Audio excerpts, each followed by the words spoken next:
First Lady Jill Biden in Waukesha today, urging women voters to give her husband and Vice President Kamala Harris 4 more years in the White House.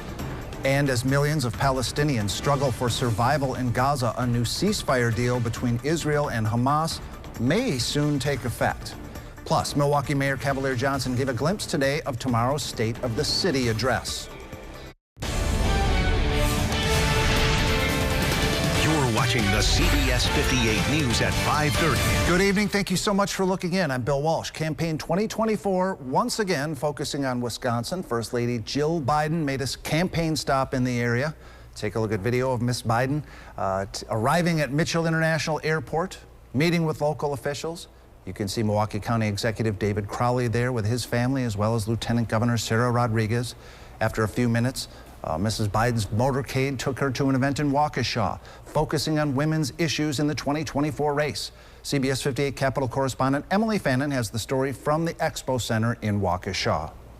First Lady Jill Biden didn't hold back her attacks against the former president here at the Waukesha County Expo as she continues to help her husband's re-election campaign. Donald Trump is dangerous to women and to our families. The push to mobilize women voters was on display Sunday, with the First Lady encouraging women to let their voices heard at the polls in November. Jill's Biden visit is part of a 3-day battleground state campaign tour launching the Women for Biden-Harris Coalition. We're going to meet this moment as if our rights are at risk, because they are. We, all of us, all of you will decide our future.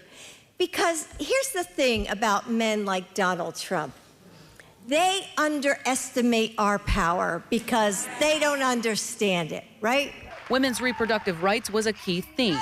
Biden talked about the effects of recent court rulings like overturning Roe v. Wade and in vitro fertilization. It comes as Republicans nationwide are trying to distance themselves from the issue following the Alabama Supreme Court decision that determined frozen embryos used in IVF are children and have legal protections. President Biden is defending reproductive rights, fighting for a national law that would restore Roe's protections. And yes, that means protecting IVF and access to contraception. This is one of 2 stops the Biden campaign is making here in the battleground state this week. On Wednesday, Vice President Kamala Harris will hold an event in Madison. Reporting in Waukesha, Emily Fannin, CBS 58 News. The Republican Party of Wisconsin responded to the First Lady's campaign stop with a statement that reads in part, the White House is sending the First Lady instead of the president to make the case for his abysmal record. This marks the latest desperate attempt by Democrats to cover for a tired presidency and its failing policies. State politics now. The universities of Wisconsin will get $32 million in state aid to help boost graduation rates. The money will be used to expand workforce training for students looking for jobs in engineering, business, healthcare, and computer science. Also this week, the state Senate unlikely to vote on a bipartisan bill that would allow clerks to process absentee ballots the day before an election, and that would help speed up election night results. There are Republicans who believe it's good policy, but when they go back home to their districts, they are getting grief about this bill because their constituents, very vocal ones, have bought into the notion of this is going to open door to fraud. They're going, I don't want to deal with the blowback, essentially. Hear more about those stories tonight on Capitol Connection. That's during the CBS 58 News at 10. Milwaukee Mayor Cavalier Johnson delivers the annual State of the City address tomorrow morning, and today he tipped us off to its theme. There'll be a number of other things that we talk about as well, including public safety, absolutely. But growing Milwaukee is what we'll theme tomorrow as. The mayor visited the site for the speech today. It's at Western Building Products. That's company on the far northwest side. What kind of plans does the mayor have for growing Milwaukee? Well, watch for highlights on the CBS 58 News throughout the day. Okay, lots of politics to start the show, and those are about 50-50 these days, but I think we can get 100% agreement or near 100% that today was pretty nice outside, Sam. Absolutely. And I would go with the near agreement because folks from Port Washington to Sheboygan didn't get in on that warmth because of the lake breeze today. One place that did warm up real nicely, Lake Geneva, still currently sitting at 68 degrees. They made it into the low 70s today. We've got a little wildfire smoke overhead. Should make for a nice, pretty sunset. Thin wildfire smoke. That southerly wind, though, has been strong throughout the day. You can tell where the cooler areas have been today. Definitely lakeside. 56 right now in Racine, 55 in Sheboygan, 59 in West Bend, but 69 in Burlington. Same with Watertown, still hanging out in the low 70s near Janesville and Madison. But that southeasterly wind that's been strong all day has been keeping those lakeside temps either side of 60 degrees, currently 62 in Milwaukee. Wind right now is sustained at about 20 to 25 miles per hour, and we're still seeing gusts upwards of 45 miles per hour. Now, the strong wind gusts of 30 to 35 will start to taper off after sunset tonight, but we'll be watching the skies and the radar. There is a cold front to the west. It's been generating a few scattered thunderstorms in west central Wisconsin. A couple of isolated showers on the southern edge of this line could clip portions of southeastern Wisconsin this evening. As we head through tomorrow, though, we'll have a much better chance for rain and storms come tomorrow evening. We'll walk you through with ReadyCast and let you know how much rain to expect in your full forecast. All right, Sam, we'll see you later. Thank you very much. U.S. officials say Israel has agreed to a framework of a deal that could lead to a temporary ceasefire in Gaza, but that it's now in the hands of Hamas to accept the terms. CBS's Christian Benavides reports Israel still dealing with backlash from Thursday in Gaza City, where Palestinians were killed seeking food at a humanitarian aid convoy. On Sunday, Israel's military claimed it carried out an operation killing more than 100 Hamas militants inside Gaza.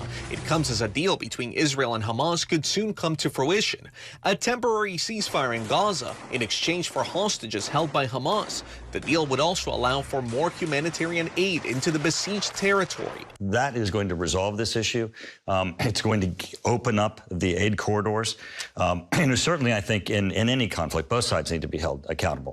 Israel now says it has conducted an initial review of last week's incident in Gaza City, where at least 115 Palestinians were killed and hundreds more wounded as they gathered for one of the first food aid deliveries to the area in months. This Israeli spokesperson claims shots were fired by IDF soldiers in self-defense. The majority of Palestinians were killed or injured as a result of the stampede. Several looters approached our forces and posed an immediate threat to them. According to the initial review, the soldiers responded towards several individuals. Thursday's incident caused international outrage and led the U.S. to airdrop bundles of aid into the territory. Not nearly enough in a place where a quarter of the population faces starvation. Speaking on Sunday in Alabama, Vice President Kamala Harris condemned the Thursday incident in Gaza City and made it clear that the administration is pushing to reach a solution. There must be an immediate ceasefire for at least the next 6 weeks, which is what is currently on the table. Harris is set to meet with Israeli War Cabinet member Benny Gantz in Washington. Christian Benavides, CBS News. Local news now. A head-on collision leaves 2 men dead in Racine. Police say yesterday afternoon a car speeding north on Memorial Drive crossed the center lane, collided with an SUV. Drivers of both vehicles died from their injuries. A passenger in the SUV will be okay. Crash remains under investigation. Anyone with information asked to contact RPD or call Racine Crime Stoppers. Authorities in Sheboygan County looking for this man, 28-year-old Mario Rezal Dewan Doyle Jr. Sheriff's office says he was driving a vehicle that took off from a traffic stop late last night on Highway 32. Doyle and a passenger ran from the vehicle. Passenger was later found dead from a self-inflicted gunshot. Doyle got away. If you have seen this man, please contact the Sheboygan County Sheriff's Office.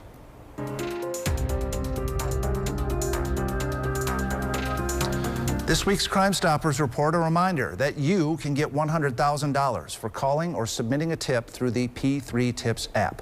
This case about Juanita Tay Jackson. She was 20 years old when she was shot and killed near Milwaukee's Moody Park. That was back in August of 2019.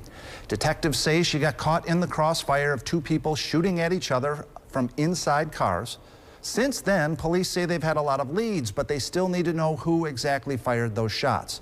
Tay Jackson's mother, Barbara Thomas, says someone needs to come forward with information. I just feel like if you know something, say something.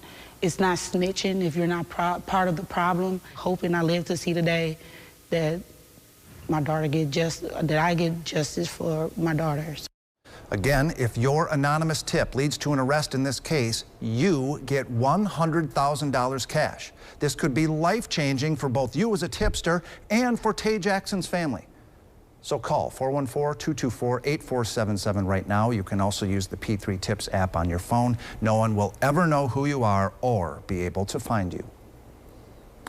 A Milwaukee teen accused of killing a 5-year-old boy in October will appear in court on Monday. Plus, a local canine hero will be honored in our nation's capital. CBS 58's Ellie Nakamoto-White has a look at our week ahead. On Monday afternoon, the 15-year-old suspect charged in the death of 5-year-old Prince McCree will appear in court for a preliminary hearing. Along with 27-year-old David Pechora, Eric Mendoza is facing first-degree intentional homicide charges. This after officials say McCree was found bound and gagged inside multiple garbage bags in a dumpster on the city's near northwest side in late October. And on Monday night, the Milwaukee Bucks are celebrating Noche Latina while they face the LA Clippers at Fiserv Forum. Celebrations tip off with a national anthem performance by a local singer, and the Dance Academy of Mexico will perform at halftime. The game will be broadcast on WMLW The M and in Spanish on Telemundo Wisconsin. The first 10,000 fans at the game will receive a Somos Los Bucks belt bag.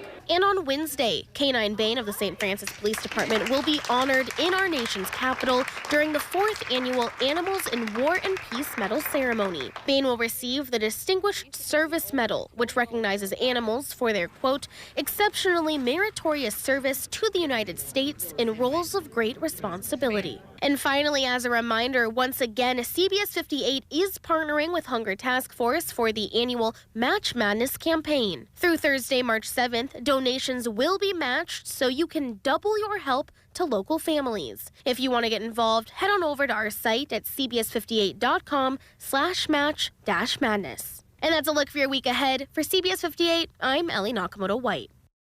Get ready to be outraged. I mean, everything's an outrage these days, but this might be just too far. What one major airline will soon charge you to check one bag on a round-trip flight. And young girls looking to expand their academic horizons were invited to a special day at Discovery World to learn about potential careers in science, technology, engineering, and math.